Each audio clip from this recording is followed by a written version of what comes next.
తిరుపతి వివాదం ఇంకా హాట్ గానే, లడ్డు వివాదం ఇంకా హాట్ గానే నడుస్తూ ఉంది. సో లడ్డు గురించి చెప్పాలంటే ప్రధానంగా ఏం చెప్తారు మీరు? మేడం లడ్డు అనేది సెంటిమెంట్ ఇష్యూ అది. దాని గురించి మనం తక్కువ మాట్లాడితే అంత మంచిది అనుకుంటాను మేము గూడా. ఈ గత కొద్ది రోజులుగా.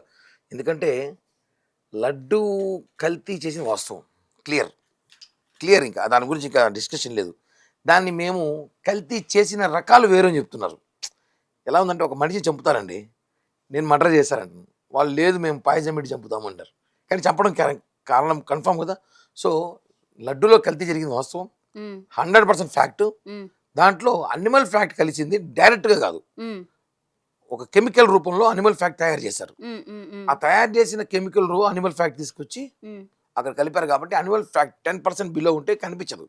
కానీ ఇంకా డీప్ గా ఇప్పుడు వన్ కమిషన్ వేశారు, 1 man కమిషన్. అందులో వస్తుంది బయట విషయాలు. ఏమంటే చాలా మంది పెద్దోళ్ళు తప్పించుకోవాలని చూస్తున్నారు. దాంట్లో ఆ తప్పించుకోకుండా ప్రయత్నం చేస్తున్నాము. ఖచ్చితంగా లడ్డు కల్తీ వెంకటేశ్వర స్వామి దగ్గర ఆడుకున్నారు కాబట్టే 151 స్థానాలు ఉన్న వైసీపీ 11 స్థానాలు పడిపోయింది.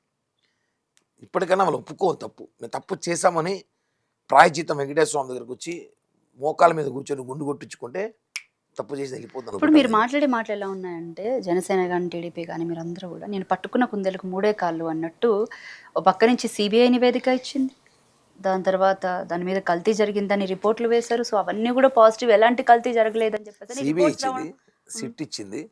ఏమి ఇచ్చింది మేడం?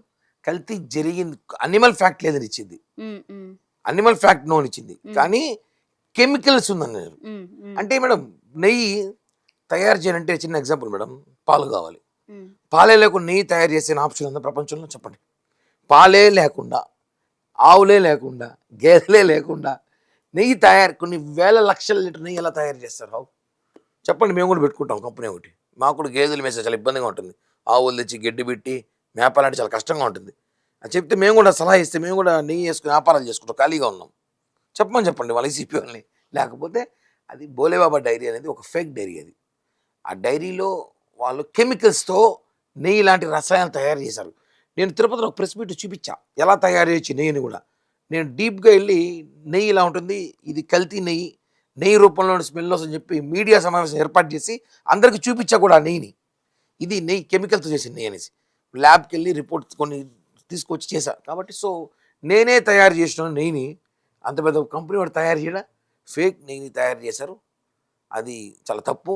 100% వైసీపీ తప్పు చేసింది. ఒక భక్తుడిగా ఇది మీ ఆవేదన అనుకోవచ్చా, లేకపోతే రాజకీయ నాయకుడిగా దీన్ని ఎలా అయినా సరే రాజకీయం చేయాలన్నది? నేను ఒక జనసేన పార్టీ నాయకుడిగా పక్కన పెడితే తిరుపతిలో పుట్టిన వెంకటేశ్వర భక్తులుగా అయితే బాధపడుతున్నా. కరెక్ట్గా వెంకటేశ్వర భక్తుల మనోభావాలు దెబ్బతిన్నారు. జీవితకాలంలో ఛాలెంజ్ చేస్తున్నా, జీవితంలో వైఎస్ఆర్ కాంగ్రెస్ మీద అధికారం రాదు, ఇంకా పార్టీ ఉండదు, భూస్థాపితం. వెంకటేశ్వరంతో పెట్టుకున్నారు వాళ్ళు.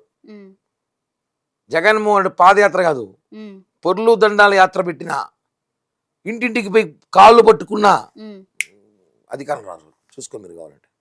వెంకటేశ్వరంతో పెట్టుకుంటే చరిత్ర మారిపోతాయి మేడం, కూలిపోతారు, లేచిపోతారు. వెంకటేశ్వరంతో పెట్టుకుంటే మాకు తెలిసి మేము చూసాం చాలా. లడ్డు వివాదం ఒక్కటే మీరు అందరూ తెర మీదకి తీసుకొస్తున్నారు, కానీ తిరుపతికి సంబంధించి చాలా విషయాలు, అటు తిరుపతిలో ఇబ్బందులు పడుతున్నటువంటి భక్తుల విషయాలను మీరు ఎందుకు పట్టించుకోవట్లేదు? రూములో జిఎస్టీలు కానివ్వండి, లేకపోతే ఈ రేట్లు పెంచడం కానివ్వండి, ఇవన్నీ మరి ఏ రకంగా చూస్తారు? ఎందుకు వీటి మీద పెద్దగా దృష్టి సారించట్లేదు? ఒక విషయం చెప్పాలి మీకు.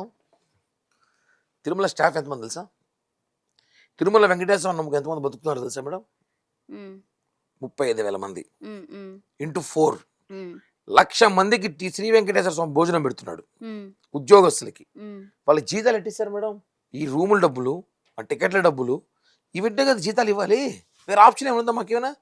ఉండి డబ్బులు వెంకటేశ్వర స్వామికి సరిపోతుంది. అక్కడ ఆయన ఎంతో బాకీ ఉన్నాడు, వెంకటేశ్వర స్వామి కుబేరుడికి ఎంతో బాకీ ఉన్నాడట. కాబట్టి లెక్క ప్రకారము చాలా పెద్ద వ్యవస్థ. టీటీడీ చిన్న వ్యవస్థ కాదు, చాలా పెద్ద వ్యవస్థ. ఈ భారతదేశంలోనే చాలా పెద్ద వ్యవస్థ ఉన్నది టీటీడీ. 3,000 కోట్ల బడ్జెట్ ఉన్న టెంపుల్.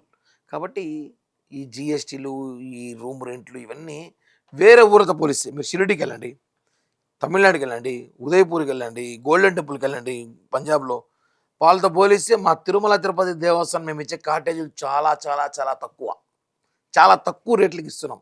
ఇది క్లియర్. కానీ కొంతమంది రాజకీయ ప్రయోజనాల కోసం ఏదో వాళ్ళకి డబ్బు ఉండేవాడు ఒకటి మేడం, 50 రూపాయల నుంచి రూములు దొరుకుతాయి.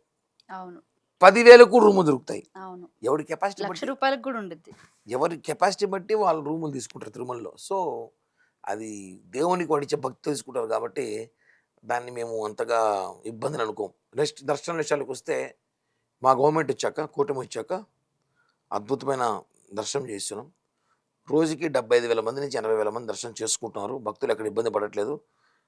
దేవుని మీద భక్తితో దేవుని మీద భయంతో మేము చేస్తున్నాం కూటమి. పవన్ కళ్యాణ్ గారు ఒప్పుకోరు, గుర్తుపెట్టుకోరు. చంద్రబాబు గారు పవన్ కళ్యాణ్ గారు ఇద్దరు దైవ భక్తులే. వెంకటేశ్వర స్వామి విషయంలో అసలు పూర్తిగా కాంప్రమైజ్ గారు ఇద్దరు ఎంతవరకు వెళ్తారు. కాబట్టి తిరుమల తిరుపతి దేవస్థానం విషయంలో కాంట్రవర్షీలు గత ప్రభుత్వంలో వైసీపీ దొంగలు చేస్తున్నారు తప్ప మేమైతే మాకు అవసరం లేదు.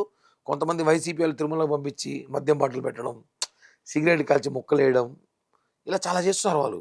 కాబట్టి ఇవన్నీ కూడా కరెక్ట్ కాదు.